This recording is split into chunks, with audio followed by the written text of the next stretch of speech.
এক যুবক নবীজির কাছে এসে বলছিল, ইযান লি বিজিনা, ইয়া রাসূলুল্লাহ আমাকে জিনার অনুমতি দেন, আমি ব্যভিচার করতে চাই। হাদিসে আছে সাহাবারা চিৎকার দিয়ে উঠল, ফাজাজারুহু, সাহাবীরা তাকে ধমক দিল, ওয়া ক্বালু মাহমা, ওই যুবককে আল্লাহর নবী কাছে নিয়ে আসলেন। আয়েশা নবীজি বললেন, আতুহিব্বুহু লি উম্মিক, যুবক এই জিনাটা তোমার মায়ের সাথে কেউ করুক, তুমি কি সেটা পছন্দ করো? যুবক সাথে সাথে বলে, লা ওয়াল্লাহি, আল্লাহর কসম নবী, আমি এটা চাই না। নবীজি বলেন, ওয়ালান নাসু ইউহিব্বুনাহু লি উম্মিহিম, তাহলে কোন মানুষও তার মায়ের সাথে কেউ জিনা করুক সেটা চাইবে না। দুই, আফাতুহিব্বুহু লি ইবনাতিক, নবীজি এবার বললেন, তুমি কি পছন্দ করো তোমার মেয়ের সাথে কেউ এই জিনা করুক? ক্বালা লা ওয়াল্লাহি, যুবক আবারও বলল, আল্লাহর কসম নবী, আমি এটা মেনে নেব, আমি এটা চাই না।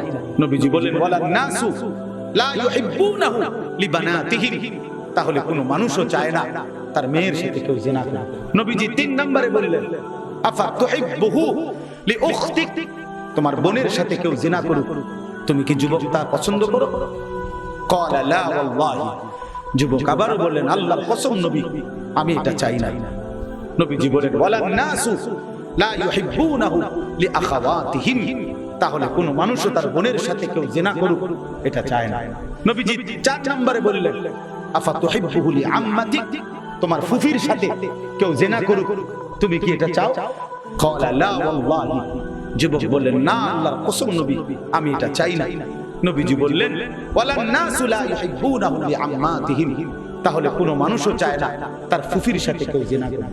৫ নম্বরে শেষটা নবী বলছে, আফাতুহিব্বুহু লিখালাতিক, তুমি কি পছন্দ করো তোমার খালার সাথে কেউ জিনা করুক? যুবক বলল, লা ওয়াল্লাহি, আল্লাহর কসম নবী, আমি এটা চাই না। নবীজি বলেন, ওয়ালান নাসু লা ইউহিব্বুনাহু লিখালাতিহিম, তাহলে কোনো মানুষও চায় না তার খালার সাথে কেউ জিনা করুক। তাহলে এবার তুমি যুবক বলো, তুমি যার সাথে জিনা করতে চাচ্ছ সে তো কারো মা, কারো বোন, কারো মেয়ে, কারো স্ত্রী, কারো ফুফি, কারো খালা, সে কি মেনে নেবে? খোদার কসম যুবক সাথে সাথে বলছি, ইয়া রাসূলুল্লাহ, তাহলে আমি আল্লাহর কসম করে তওবা করছি, এমন গুনাহ আমি আর কোনদিন করব না। আমার বুঝ হইছে ইয়া রাসূলুল্লাহ, আমার দিল খুলে গেছে। ফাওয়াদা ইয়াদাহু, নবীজি তার বুকে হাত রাখছেন অথবা মাথায় হাত রাখছেন, হাত রাইখা নবী দোয়া করে দিয়েছে তারে, আল্লাহুম্মা গফির যামবাহু, আল্লাহ এই যুবকের গুনাহ maaf করে দাও, ওয়া তাহহির কলবাহু, আয় মাওলা তার কলিজা আপনি পবিত্র করে দেন, ওয়া হাসসিন ফারজাহু, আল্লাহ আপনি এই যুবকের লজ্জাস্থানও পবিত্র করে দেন।